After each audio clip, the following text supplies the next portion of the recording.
What is up, record nerds of the internet? Is Vinyl Me Please dying a slow, painful death in front of our own eyes?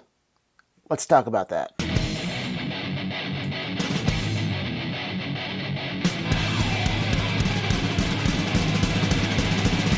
Six in the morning. So I don't think that Vinyl Me Please is long for this world. And I've been thinking about making this video for a while. And then they did a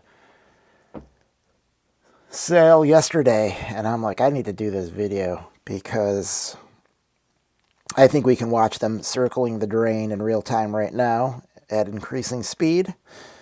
And I think their latest sale is a pre-going out of business sale. This business will get out of control. It'll get out of control and we'll be lucky to live through it.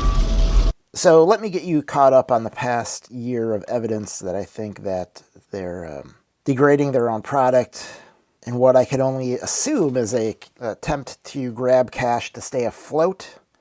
And I'm going to guess that them trying to stand up their pressing plant is what's currently sinking them. And I'm sure the state of the economy is not helping anyone. Just last week, we saw the biggest jump in 30 years in how positive consumers are feeling about the economy. Things are finally beginning to sink in. We passed a lot of really good legislation. We knew it was going to take time for it to begin to take hold. But it's taken hold now and turning the economy around. You, you're cool, and you, I'm out. I joined Vinyl Me Please for the year membership because they offered those 8 bonus records if you signed up for the year membership. But at this point, it's only gotten worse. So you get 12 records for the year plus the 8 bonus. That's 20 records, which came out to $21.80 a record. And then they ended up actually giving all of us members a random bonus record, which brought it down even lower to $21.76 a record. So what this implies to me is that they're overpressing the majority of their records, and they're trying to get members into their ecosystem, which makes sense. But this is a big deal because without those bonus records, you're paying $36.34 a record. So they're essentially devaluing their records by 40% just to give out those bonus records. Who's going to sign up going forward at the regular price now that you've created this scenario where you've devalued your records by 40% last year? I don't know. I mean, if they did this, it wouldn't be so bad. Fine, you've overpressed your records. You want to clear some out. You want to use those as a carrot to get people into Vinyl Me Please, and hopefully they don't leave. You know, maybe this is a one-time correction, and then things are better going forward. But no.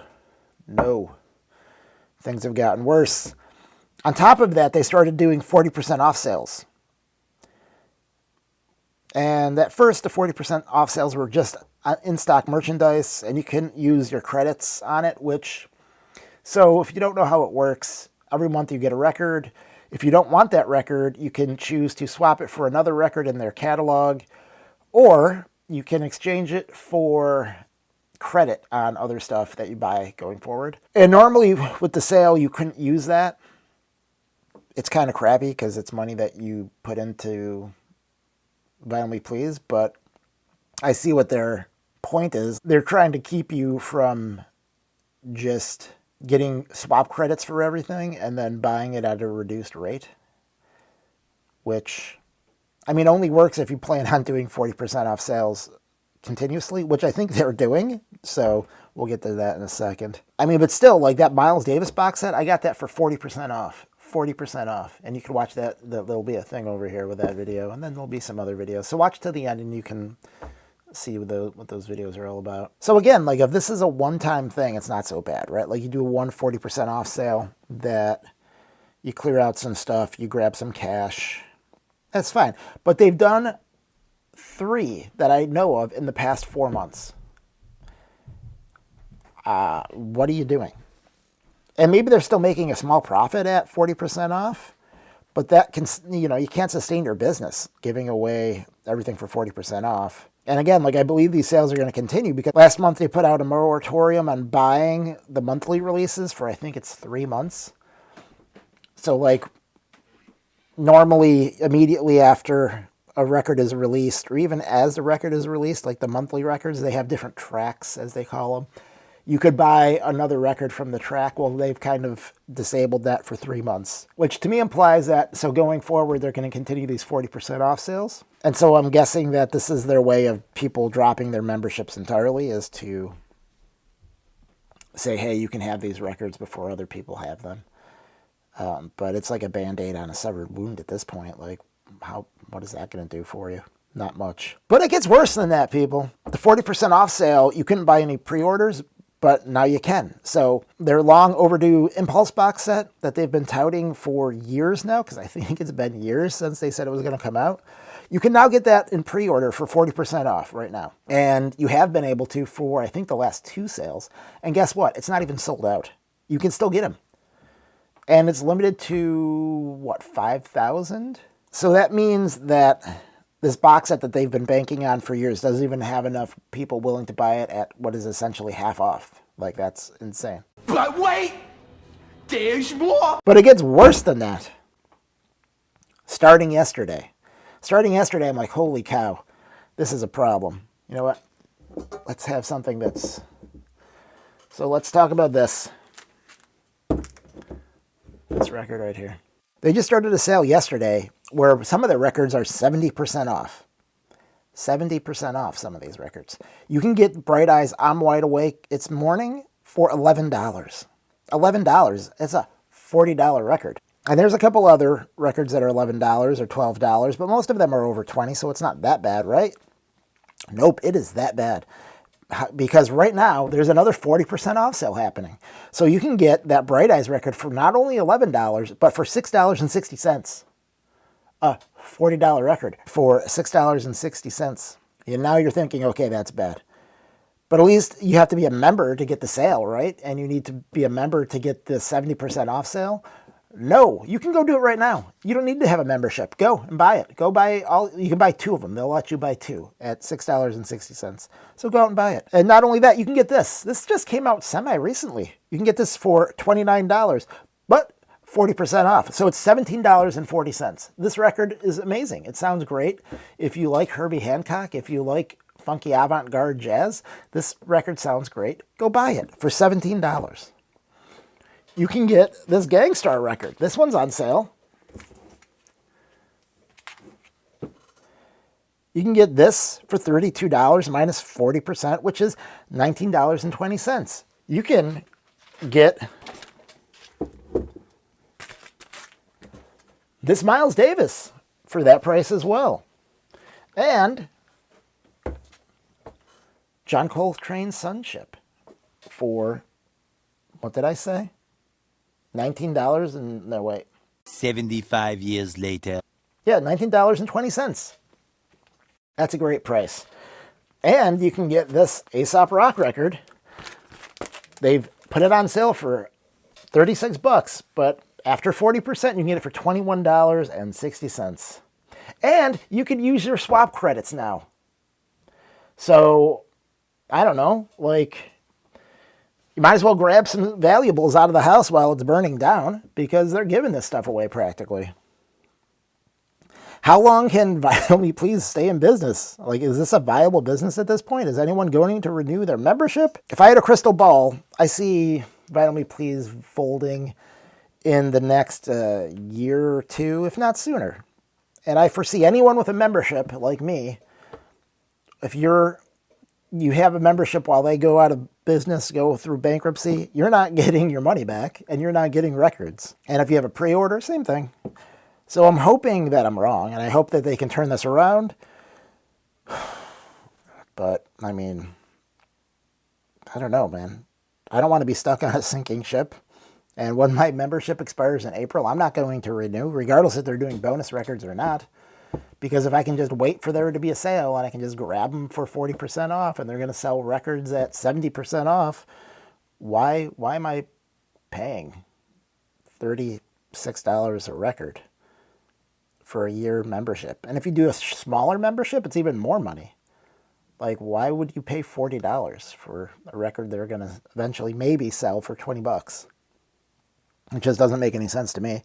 And I'm going to guess it doesn't make sense to a lot of people. And if I'm wrong, Let me know, comments below, because I don't see how this is sustainable, and I think that this is bad news.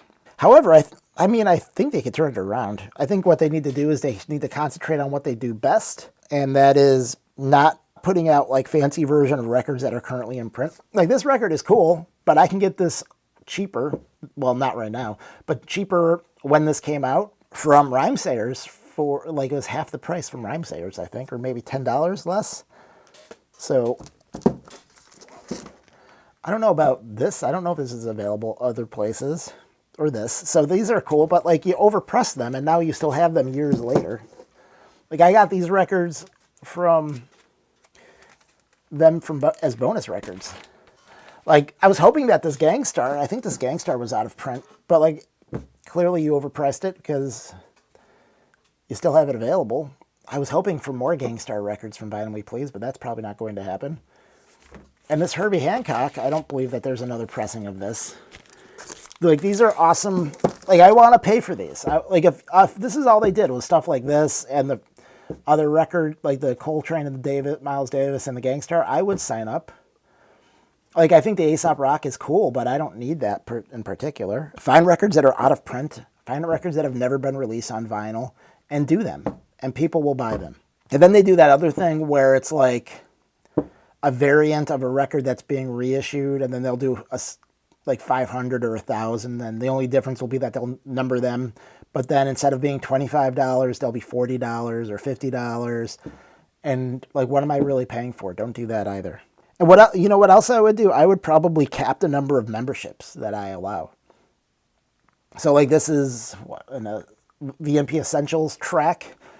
I would cap this off at 5,000 people. So only 5,000 people could ever get this, and then I would have this limited to 5,000, and I would number these. And maybe even 5,000 is too many, but I don't know. And like this was the hip hop track. Do the same thing for that. And so you're actually giving someone. Because like right now, I have no, how many copies exist of this? I have no idea. Like that could be 15,000. So they really need to make it more exclusive. I mean, how exclusive is it if anyone can get it right now for 40% off? You know, make it something truly special that people want to be a part of. And people will come. Also, re-release that Sonny Chirac record already. And then I guess you could stop doing this. Like this, every month they send you a sticker. Not in focus. This sticker I don't need. This sticker I don't need. This sticker's kind of, just send this sticker out every month. People would love that. That sticker's kind of cool. Like this, stupid. Stupid. Stupid. Stupid. Look, it's a crystal ball. Does it say that Vinyl Me Please is going out of business? It ought to. And then they sent me this month, this little magazine, claiming that their pressing plant is open. I don't know that their pressing plant is open, but they're saying that they're open. And everyone knows how I feel about words. Like, I don't care about all of it. Like, why? Why are you doing this? I don't know how much it costs. Like, it's on real cheap newsprint. But you're paying someone to do the work on this, and you're paying to print this. Like, here's an example of things that don't need to be pressed. Like, Boogie Down Productions, by all means necessary. To me, that's an awesome record, but I already own that. And I think that it's gotten repressed within the past year, so it's available. So why is Vinyl Me Please doing that? Same with this Replacements record. This is maybe one of my least favorite Replacements records, but it's commonly available from Rhino. Why are you doing a pressing of that? This Black Sabbath actually sold out, so that's insane. I think this Old Dirty Bastard, too, I think got reissued not that long ago. And then let me try to get this better in focus. And then, like, they gave a whole track to Vinyl Me Please, Vinyl Me Parton, Dolly Parton? Like, what are we, what? Why? Why are we doing, like, is there that many Dolly Parton records that you can have an entire, like, I don't know, maybe there are. I'm not into country. Oh, look, it's the aforementioned Impulse box set of records that have already been, some of them have already come out. Like, they have this, you can't really see it, but that's got an acoustic sounds repress as some of these other ones do too. So why am I buying this? Like, there's like 3 records like that haven't been repressed, I think, maybe, or maybe more. But and then here's an interview. How about this, Vinyl Me Please? Rather than putting out this little paper filled with words that I hate, make these into YouTube videos. These are our next 3 months of records. Make that a YouTube video and discuss why you're doing it. And then that interview, have that be a YouTube video, which is free. It's free to put up. It's not going to be free to, I mean, you're going to have to pay someone to do that, but you're paying someone to do all the graphic design on this. And you can monetize your YouTube video.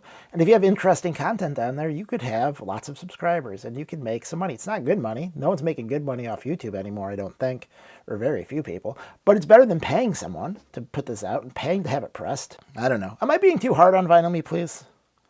Let me know. Because I wanted to do a Vinyl Me Please. This is not the Vinyl Me Please video I wanted to do. I wanted to discuss some of the stuff, like how I would do it.